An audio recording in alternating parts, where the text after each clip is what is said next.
பேஷண்ட்ஸ்லாம் இப்போ கிளினிக் வரும்போது கம்ப்ளைண்ட்ஸை தான் எடுத்துகிட்டு வருவாங்க. எனக்கு இந்த வலி இருக்குது, எனக்கு இந்த ப்ராப்ளம் இருக்குது, எனக்கு முட்டி மடிக்க முடியல, எனக்கு வந்து முன்னாடி முதுகு பெண்ட் பண்ண முடியல, முதுகில் வலி இருக்குது, உளைச்சல் வலி இருக்குது அப்படின்னு சொல்லுவாங்க. ஆனால் இப்போ பேஷண்ட்ஸ் வரும்போது என்ன பண்ணுறாங்க, அவங்களாவே போய் எக்ஸ்ரேவோ எம்ஆர்ஐ எடுத்துகிட்டு வராங்க.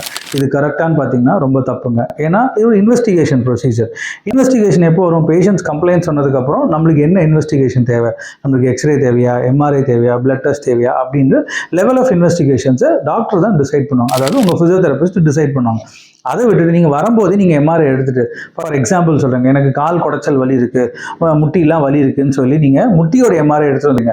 ஆனால் டாக்டர் அசஸ்மெண்ட் பண்ணி பார்த்தா பிரச்சனை வந்து தண்டுவடத்தில் இருக்கும், முதுகில் இருக்கும். அப்போ நீங்கள் முதுகுக்கு எம்ஆர்ஐ எடுக்கணுன்ற ஒரு ஸ்டேஜ் வரும்போது நீங்கள் ஆல்ரெடி எடுத்துட்டேனே, இதை வச்சு நான் எதாவது பண்ண முடியுமான்னா தப்பை நீங்கள் பண்ணிவிட்டு அதை டாக்டர்கிட்ட போய் கேட்குறது தப்பு. ஸோ எப்போவுமே நீங்கள் டாக்டரை போய் பார்க்குறீங்களா, எந்த இன்வெஸ்டிகேஷன் பண்ணாதீங்க.